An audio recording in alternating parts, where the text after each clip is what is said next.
How to deal with betrayal like a Stoic warrior.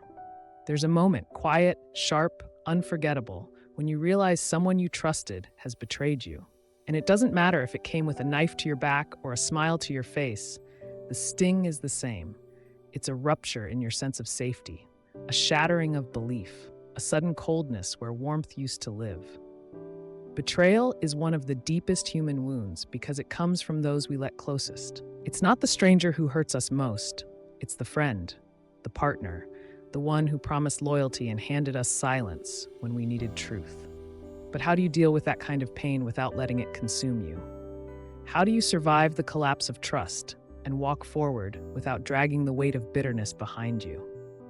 The Stoics had an answer, one forged in stillness, in discipline, in clarity.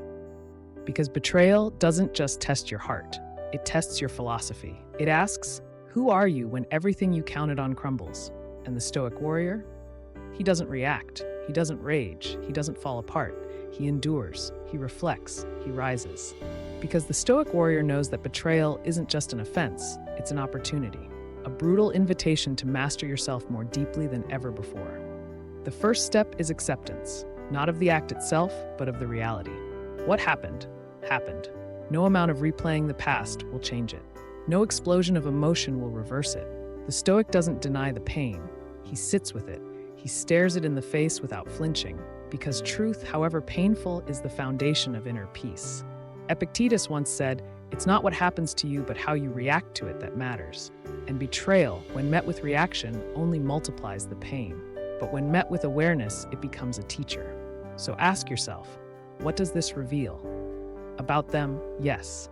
But more importantly, about you? Did you ignore red flags? Did you trust too quickly? Did you attach your peace to someone else's behavior?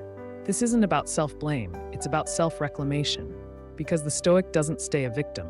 He becomes wiser, sharper, more resilient. He learns where his expectations were unguarded. He strengthens his discernment. He begins again, this time with deeper clarity. Next comes the hardest part, the emotional storm. Betrayal brings with it a chaos of emotion. Rage, sorrow, disbelief, humiliation. The natural urge is to scream, to confront, to demand answers. But the Stoic warrior doesn't give in to emotional impulsivity. He understands that emotions are waves, not truths. They pass. And if you speak from the peak of your pain, you say things you'll later regret. So instead, he does something most can't. He becomes still. He lets the fire burn through him, not out of him. He takes long walks. He writes without editing. He breathes through the ache. He resists the urge to lash out. Because the one who controls himself in the face of betrayal holds more power than the one who betrayed him.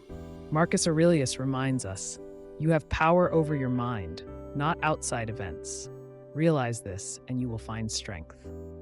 Betrayal is the ultimate outside event. It happens beyond your control. But how you respond to it, that's where your freedom lives. And the Stoic chooses strength, not through revenge, but through restraint. Then comes detachment. This doesn't mean becoming cold or heartless. It means refusing to let someone else's failure dictate your emotional world. The Stoic warrior does not chase closure. He doesn't beg for apologies. He doesn't need explanations from those who've already shown who they are. He lets go, not because it didn't matter, but because he matters more. This is the quiet turning point, when you stop obsessing over why they did it and start focusing on who you're becoming because of it. You stop needing them to make it right. You start making yourself whole. Detachment is not the absence of feeling, it's the presence of clarity. You don't forget. You don't pretend. You simply stop carrying what isn't yours. The betrayal, that's theirs. The healing, that's yours. And here's where the Stoic truly becomes a warrior.